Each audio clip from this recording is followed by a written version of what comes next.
কারণ অনেকদিন ধরে সবাই বলছিল যে কবে দেখতে পাবে মানে আমার সব বন্ধুরা এখানে, আমার সব কো-অ্যাক্টর, সব পরমব্রতরা, সাহেবরা সবাই বলছিল এখানে, সায়ন্তনরা, যে কবে কবিরের সঙ্গে দেখা হবে। এবং যেহেতু এতদিন আমাদের এখানে কলকাতায় একদিনও শুটিং হয়নি, আজকে today is the last day Kolkata, পুরো শুটিংটাই মেজরলি আমাদের জয়সলমেরের শুটিংটা হয়েছে রাজস্থানে, তাই জন্য আনা সম্ভব হয়নি। আজকে যেহেতু লাস্ট ডে, আমার কিছুক্ষণের জন্য অন্তত হ্যালো বলে যায়, তো সেটা ওর একটা ক্লাসে বেরিয়ে গেল, তার আগে আমারও ভীষণ ভালো লাগে। ডেফিনেটলি ওর সামনে থাকলে আমারও মনে হয় বেশ আনন্দে আছি, সেই একটা ব্যাপার। তো হ্যাঁ, ও বেশ 2 মিনিট, আমি ভাবলাম যে অনেককে দেখে হয়তো একটু চুপচাপ হয়ে যাবে, ও যেরকম বকবকানি মাস্টার সেরকমই ছিল সে।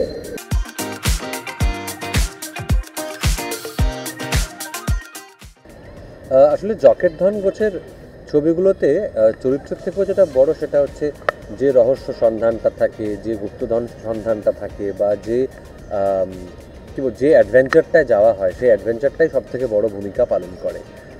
সেইটাই ছবিটার সব কিছু হয়ে দাঁড়ায়। এটার ক্ষেত্রেও তার ব্যতিক্রম ঘটবে না। তো as far as the characters R concern, সেটা বিমল কুমার, রুবি যাই হোক না কেন, সেগুলো একটা প্যাটার্ন থাকে, সেগুলো খুব স্ট্রেট ফরওয়ার্ড হয়, সেইগুলো মেনটেন করে যাওয়া ছবির পর ছবিতে। অথচ তার মধ্যে আমাদের নিজেদের যে বয়সটা বাড়ছে, আমাদের যে ম্যাচুরিটিটা আসছে, তারও ছাপ কোথাও একটা থাকা, সেইটাই শুধু হয় আর কি।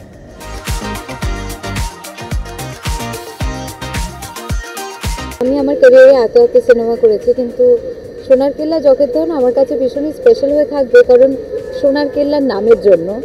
এবং সোনার কেল্লা মানেই হচ্ছে, আমরা সবসময় সেই সত্যজিৎ রায়ের ফেলুদা, সোনার কেল্লা, মুকুল, তার হিপনোসিস, তার দুষ্টু লোকের আশা, এই সব জিনিসগুলো নিয়েই হচ্ছে আমাদের ছেলেবেলা কাটিয়েছি। সোনার কেল্লার জকের ধন মানে হচ্ছে এইখানে কিভাবে মুকুল সে বড় হয়ে উঠেছে, এবং সে আবার জয়সলমেরে যাচ্ছে, আবার সে সোনার কেল্লা রিভিজিট করছে, এবং সেখানে আমরা যাচ্ছি, মুকুলের অ্যাডভেঞ্চারের সঙ্গে আমরাও ঢুকে পড়ছি। এখানে রুবি চ্যাটার্জি আমার যে ক্যারেক্টার, সে একজন সাইকোলজিস্ট, তো তাই জন্য পুরোটা মিলিয়ে এটা ডেফিনেটলি আমার কাছে ভীষণ ভীষণ ইম্পর্টেন্ট হয়ে থাকবে, কারণ এই সিনেমাটার মধ্যে আমার অনেকটা ছেলেবেলা আছে।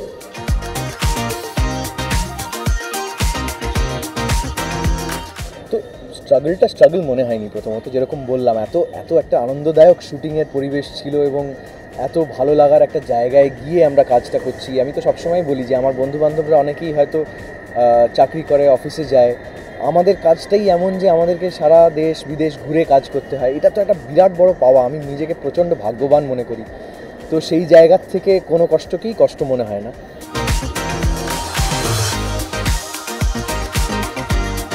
যেই চরিত্রগুলো ছোটোবেলার থেকে পড়ে এসেছি, যে ধরনের গল্পের বই পড়তে ভালো লাগে, যে ধরনের ছবি দেখতে ভালো লাগে, সেই ধরনের চরিত্রে যখন অভিনয় করার সুযোগ পাই, সেইটা একটা ভীষণ মানে খুব সহজ হয়ে যায় ব্যাপারটা। কারণ আমি ছোটোবেলায় যখন পড়েছি, আমি নিজেকে তো ইম্যাজিন করেছি এই জায়গায়, তো সেইটাই পোর্ট্রে করতে হচ্ছে ক্যামেরার সামনে, তো সেইটা কাজটা কোথাও গিয়ে খুবই সহজ হয়ে যায়।